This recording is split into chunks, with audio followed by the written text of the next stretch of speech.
सही मुस्लिम की भी दूसरी रवायत है।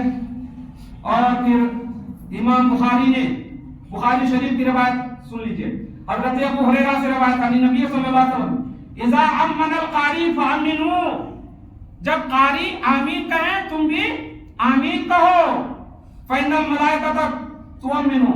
अच्छा, यह हदीस वहां की है, यहां नोट हो गई है। बहरहाल, और यह है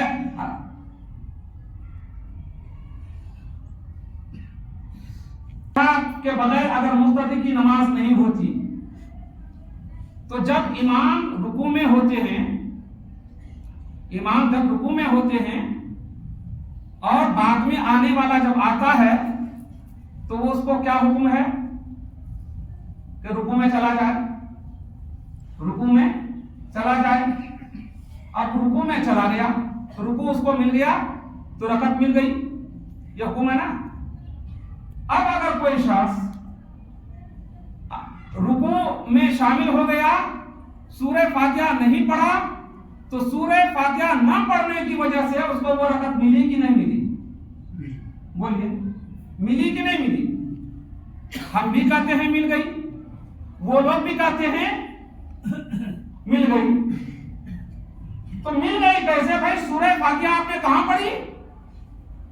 जब सूरह फातिहा नहीं पढ़ी तो फिर आपकी नमाज रकत कहां मिली? आपको वो रकत दोबारा पढ़नी चाहिए। आप कह रहे कि नहीं हो गई, तो इससे पता चला कि सूरह फातिहा मुक्तदी पर पढ़ना जरूरी नहीं है, मुक्तदी को पढ़ना नहीं है। अगर मुक्तदी को पढ़ना होता तो उसको रकत नहीं मिलती, क्योंकि फर्ज छूट जाने से नमाज नहीं होगी।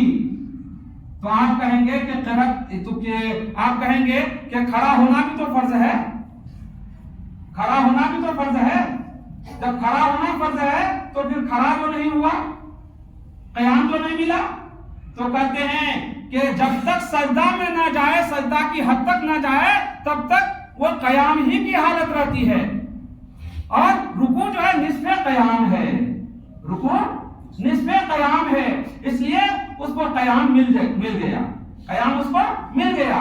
अब सूरह फातिहा पढ़े बगैर उसकी रकत मुकम्मल हो गई, तो इसका मतलब यह हुआ कि सूरह फातिहा पढ़ना मुक्तदी के लिए फर्ज नहीं है, वाजिब नहीं है, जरूरी नहीं है।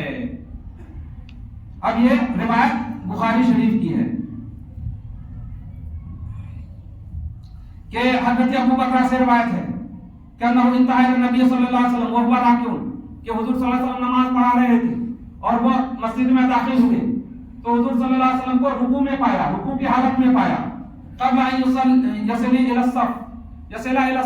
सफ में पहुंचने से पहले, सफ में पहुंचने से पहले, तो वो बयान कर रहे हैं कि मैंने वही अल्लाह अकबर कहना शुरू कर दिया। सफ वहां है, यहां से अल्लाह अकबर करके डायरेक्ट चला गया रुकू में।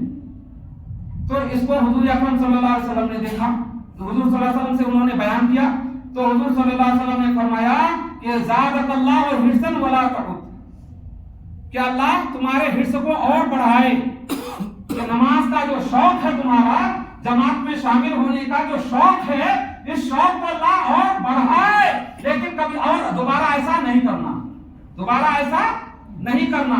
ये बुखारी शरीफ की हदीस है। इसका मतलब क्या हुआ कि अगर सूरह फातिहा पढ़ना वाजिब होता तो अल्लाह के रसूल फरमाते कि तुमने सूरह फातिहा नहीं पढ़ी और डायरेक्ट रुकू में चला गया तो तुम्हारी नमाज नहीं हुई, नमाज लौटाओ। हुजूर ने ऐसा हुक्म नहीं दिया, बल्कि हुजूर ने फरमाया कि तुम्हारी नमाज हो गई, लेकिन आइंदा ऐसा नहीं करना, क्योंकि नमाज सुकून से पढ़ने की चीज है, नमाज सुकून से पढ़ना। वक्त इजाजत नहीं दे रहा है। मैंने तो चाहा था कि आमीन पर भी कुछ बोलें, लेकिन अब इंशाअल्लाह ताला फिर आएंगे। अल्लाह ताला हम सबको सही कहने और सुनने की तौफीक अता फरमाए। आमीन।